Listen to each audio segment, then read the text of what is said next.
Were not our hearts burning within us while he spoke to us? Easter Sunday was only 2 weeks ago. Easter Sunday, Jesus' resurrection. Jesus rose from the dead, the most important day on the Catholic calendar. Today, we hear a story about Jesus' appearance on the road to Emmaus. A very important story, something that ties everything together, but also speaks to us today, asking us what kind of disciples are we.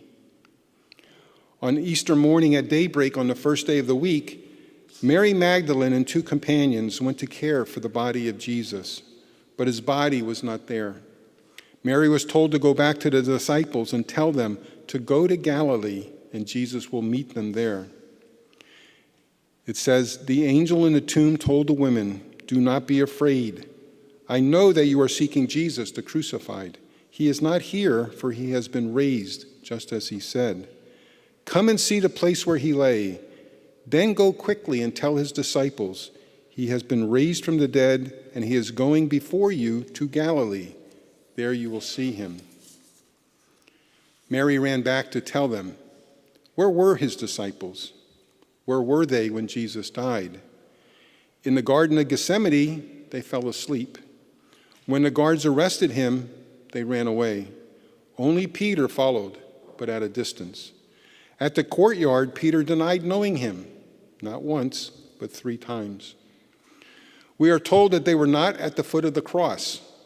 Only John may have been, because we can read, standing by the cross of Jesus were his mother and his mother's sister, Mary the wife of Clopas, and Mary of Magdala, and some say the disciple whom Jesus loved.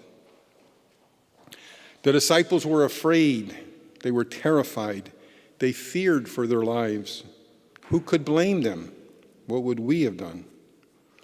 Today we hear the story of Jesus' appearance on the road to Emmaus. 2 of Jesus' disciples were traveling to Emmaus. What were they doing there? Jerusalem is here. Straight up is Galilee, and way over here is Emmaus.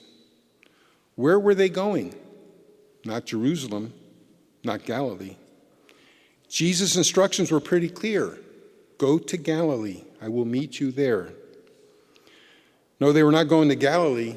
They were going home. They were running away. They too were terrified, but also disappointed, frustrated. We were hoping that he would be the one to redeem Israel.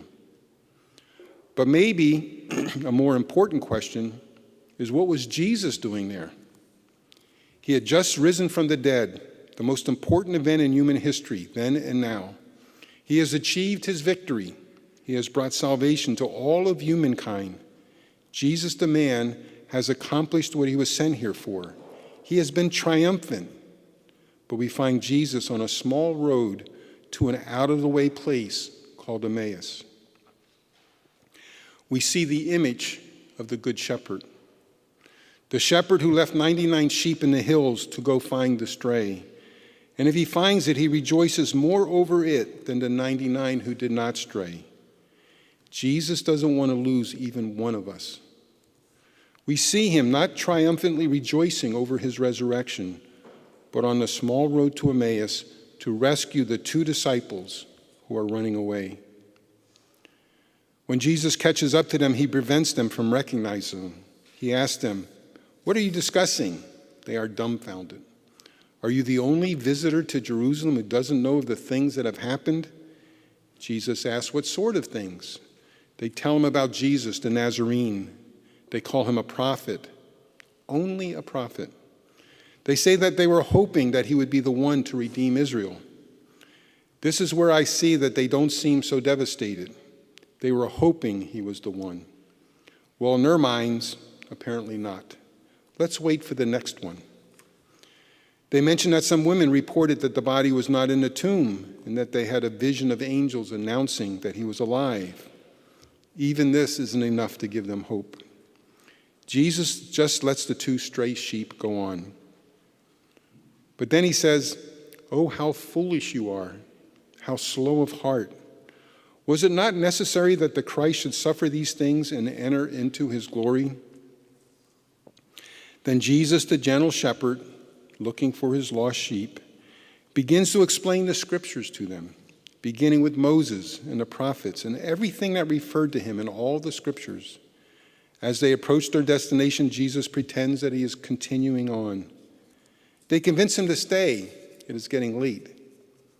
And here is the most important thing. While they were at table, he took bread, said the blessing, broke it, and gave it to them. With that, their eyes were opened. They recognized him, but then he vanished.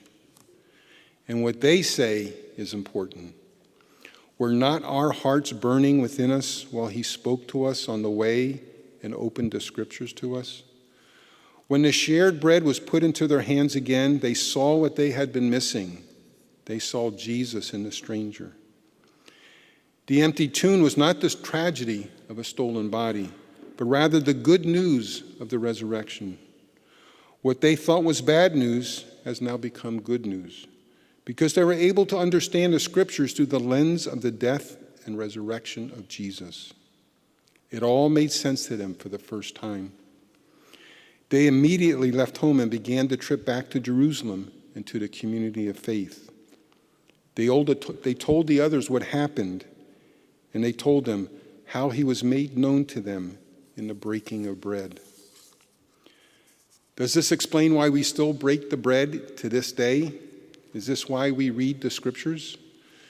Do we recognize him in the breaking of the bread? Do we see Jesus really present in the Eucharist?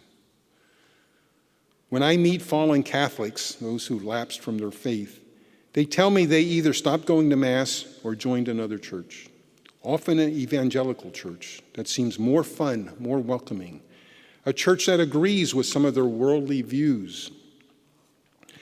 They would almost always say, the thing I miss most about the Catholic Church is the sacraments. I miss the Eucharist. They don't miss the homilies. They don't miss the kneeling and the standing and the sitting. They miss the Eucharist. We have the Eucharist. We need the Eucharist. We need conversion. Conversion literally means to turn around or change direction.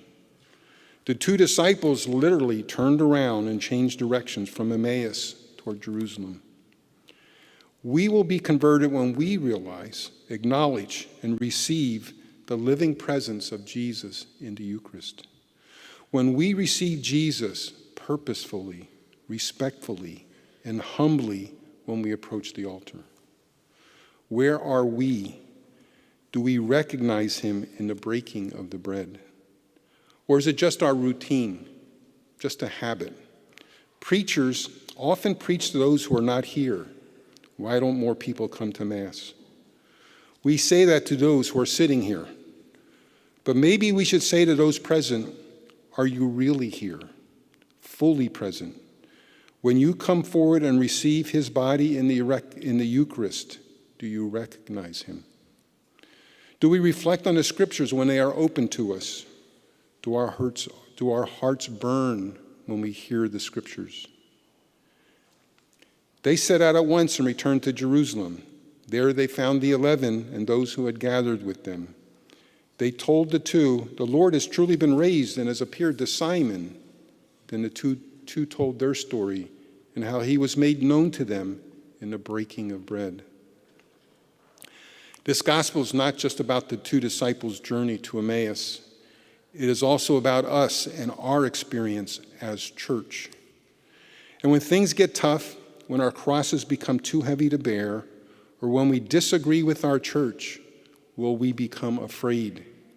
Will we run away to our Emmaus? Or will we meet him where he told us? Will we meet him in Galilee?